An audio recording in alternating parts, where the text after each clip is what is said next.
makhluk tidak menggigit. Dia mudah dijinakkan. Lalu kira-kira makna anjing buat orang tersebut seperti apa? Makhluk yang mudah dijinakkan. Itu adalah konsep dari pengalaman, dan dia merumuskan bahwa yang namanya anjing adalah makhluk yang mudah dijinakkan. Tapi tiba-tiba ada juga orang lain yang punya pengalaman berbeda. Ketika dia ketemu dengan anjing, anjingnya galak dan menggigit. Lalu kesimpulannya adalah anjing itu galak, binatang yang galak. Nah, apa maknanya? Jadi dua pengetahuan itu berarti didasarkan dari pengalaman yang berbeda. Kalau pengalamannya tadi baik, menjadi maknanya baik, menjadi buruk, lalu maknanya menjadi buruk.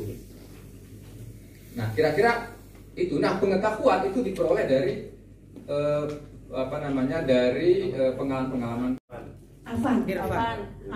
Gubuk derita. Ini kok ada gubuk, itu maksudnya apa, Mas? Kita sebagai seorang fasilitator itu harus membumi. Keterangan lebih lanjut mungkin nanti Mas Afan akan menerangkan. Wes arep rampung itu masih ada. Bunda itu masih mau misalkan ada pohon pisang agar supaya kita itu memiliki sifat yang ikhlas. Ya, artinya ikhlas bahwa pisang itu seumur hidup kasih manfaat pada orang lain tanpa berharap balasan. Setelah itu husnul khotimah. Ini tadi pelangi-pelangi, alangkah indahmu, Merah, kuning, hijau. nah begitu. Artinya pelangi bahwa kita harus menampung berbagai macam pendapat yang berbeda-beda. Barangkali Bu Indah mau menambahkan atau Mas Afan? Sudah cukup. Cukup ya. Ada pertanyaan dari kelompok? Terima kasih pada fasilitator dan Ibu dan Bapak semuanya, bahwa ini gambar dari kelompok 1, dan nanti yang menerangkan tidak hanya saya hanya Semua berperan saja. Yes. Jadi ini adalah gunung, kemudian ada pelangi, ada sawah, ada rumah ini juga ada literasi, kemudian ada mentari, ada jalan yang berkelok-kelok, ada Sawah. Ya, ini gunung kembar itu yang di. Terima kasih pada fasilitator dan Ibu dan Bapak semuanya, bahwa ini gambar dari kelompok 1, dan nanti yang menerangkan tidak hanya saya hanya Semua berperan saja. Yes. Jadi ini adalah gunung, kemudian ada pelangi, ada sawah, ada rumah ini juga ada literasi, kemudian ada mentari, ada jalan yang berkelok-kelok, ada Sawah. Ya, ini gunung kembar itu yang di.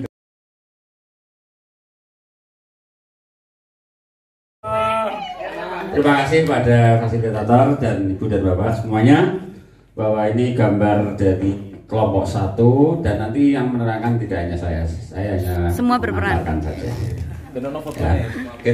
Yes. Jadi ini adalah gunung, kemudian ada pelangi, ada sawah, ada rumah ini juga ada literasi, kemudian ada mentari, ada jalan yang berkelok-kelok, ada Sawah.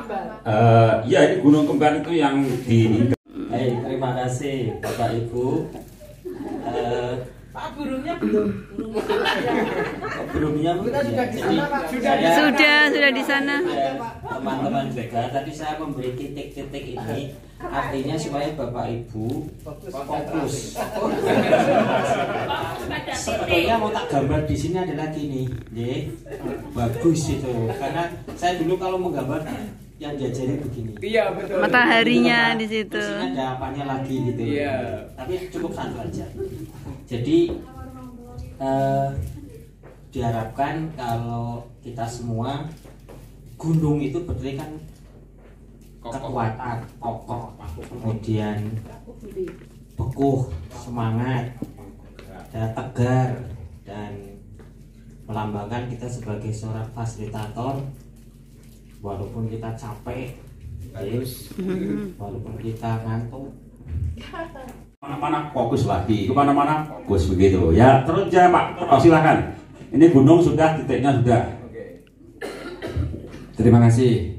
Kami tadi sudah diskusi, ada pohon kelapanya juga seperti yang saya utarakan di depan. Semua akan bermanfaat. Jadi kita selaku fasilitator harus bisa memberikan manfaat kepada teman-teman kita, saudara-saudara kita yang akan kita fasilitasi. Artinya apa? Bahwa kita menjadi suri toladan. Nah, bagi teman-teman, kalau kita tidak melakukan, maka kita jangan menyampaikan apa yang tidak kita lakukan.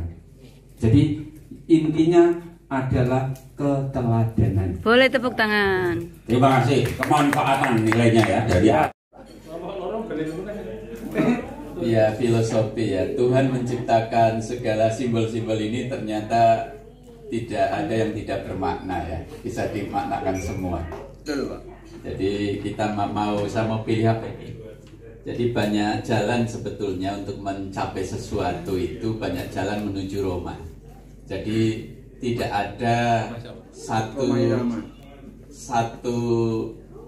jalan tertutup. Jadi memang harus diberi kesempatan peserta menuju apa yang ingin dicapai juga banyak alternatif, silahkan. Maka jalannya banyak. Dan untuk mencapai keberhasilan itu ini jalannya tanjakan itu, terjal. Hampir semua keberhasilan kok perlu tantangan itu. Ya.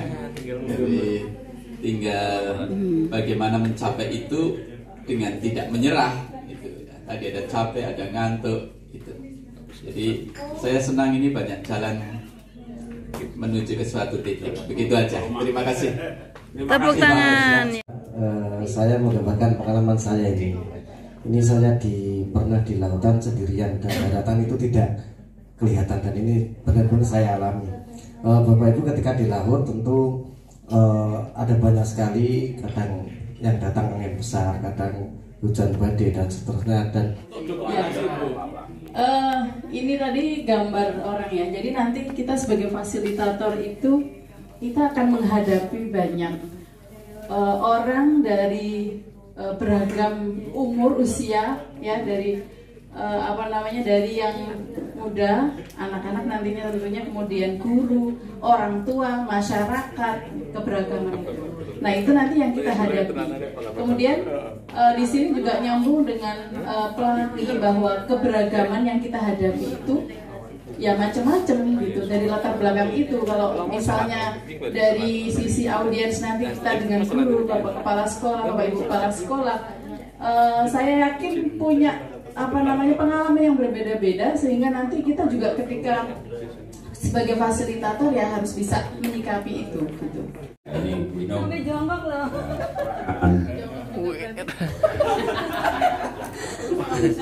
Oke, terima kasih. Fokus dari gambar ini, saya akan terakhir mungkin menyimpulkan ya. Jadi semua tadi ini, gambar-gambar ini kan mengandung makna. Tetapi bisa kita ambil kesimpulan bahwa seorang fasilitator itu agar bisa diterima oleh audiens, diterima oleh masyarakat, dan terus berkembang gitu ya. Dia harus memiliki beberapa kriteria. Yang pertama adalah akhlak dulu, atau kalau di sini dibahasakan dengan karakter. Karakter ini bisa meneladani, memberi contoh, dan seterusnya. Kemudian selain dia berkarakter, dia juga karena sering pengalaman yang terjadi, banyak orang yang menyampaikan tetapi karena mungkin kurang ilmunya, sehingga ketika peserta mengkomplain, nah terjadilah hal yang tidak diinginkan. Maka dia harus punya critical thinking yang tinggi. Selain itu juga fasilitator, karena audiensnya itu bermacam-macam, ada anak-anak, orang tua, bisa jadi mungkin dari beragam karakteristik, sehingga dia harus memiliki kemampuan komunikasi yang baik, komunikasinya harus bisa melihat audiensnya itu siapa begitu. Selain itu juga tidak bisa seorang fasilitator itu one man show, dia harus selalu berkolaborasi, harus bisa membangun kerjasama dengan orang lain. Tidak ada fasilitator yang sukses kalau dia egois. Pasti dia harus bisa membangun tim. Makanya ada syarat collaboration. Kita nggak pakai gambar tapi langsung. Ini tadi collaboration ini. Kita berkolaborasi dalam menggambar. Semua di grup ini tadi menggambar, tidak ada satupun yang tidak menggambar. Itu sudah bentuk dari collaboration.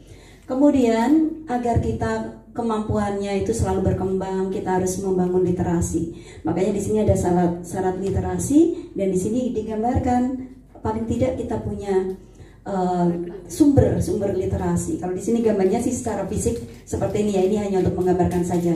Sedangkan sekarang ini kan literasi bisa dari pengalaman, bisa dari alam sekitar, bisa dari internet dan seterusnya. Saya kira begitu.